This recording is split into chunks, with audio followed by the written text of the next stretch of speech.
राज्य सरकारांच्या मोफत योजनांवर सर्वोच्च न्यायालयाने व्यक्त केलेली तीव्र नाराजी ही केवळ आर्थिक प्रश्न नाही, तर शासनाच्या प्राधान्यक्रमांवरचा मूलभूत विचार आहे. सर्वोच्च न्यायालयाने सुनावणी दरम्यान स्पष्ट केले की सार्वजनिक आरोग्य, शिक्षण आणि सामाजिक सुरक्षा या संविधानिक जबाबदाऱ्या आहेत.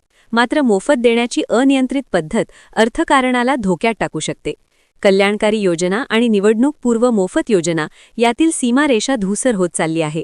हीच चिंतेची बाब आहे. आज अनेक राज्यांची आर्थिक स्थिती कर्जाच्या ओझ्याखाली दबली आहे. महसुली तुटी भरून काढण्यासाठी कर्जावर कर्ज घेतले जाते आणि त्याचवेळी मोफत वीज, पाणी, प्रवास किंवा रोख प्रोत्साहन यांसारख्या योजना वाढवल्या जातात. समाजातील दुर्बल घटकांना आधार देणे आवश्यकच आहे, परंतु त्यासाठी लक्षित आणि पारदर्शक धोरण हवे. अन्यथा अल्पकालीन राजकीय लाभासाठी घेतलेले निर्णय दीर्घकालीन आर्थिक अस्थिरतेला आमंत्रण देतात. न्यायालयाने अधोरेखित केलेला आणखी एक मुद्दा महत्त्वाचा आहे.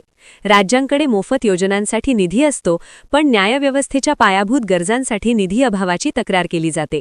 हे चित्र चिंताजनक आहे. शासनाने प्राधान्यक्रमांचा पुनर्विचार करून आर्थिक शिस्तीला बांधील राहणे गरजेचे आहे. कल्याणकारी राज्याची संकल्पना आणि वित्तीय जबाबदारी यांचा समतोल साधणे हीच काळाची गरज आहे. तज्ज्ञ, निवडणूक आयोग आणि विधिमंडळ यांच्या सल्ल्याने स्पष्ट मार्गदर्शक तत्त्वे ठरवली तरच मोफत आणि कल्याणकारी यांतील फरक स्पष्ट होईल. अन्यथा लोकहिताच्या नावाखाली भविष्यातील पिढ्यांवर आर्थिक भार टाकण्याची चूक आपण पुन्हा करीत राहू.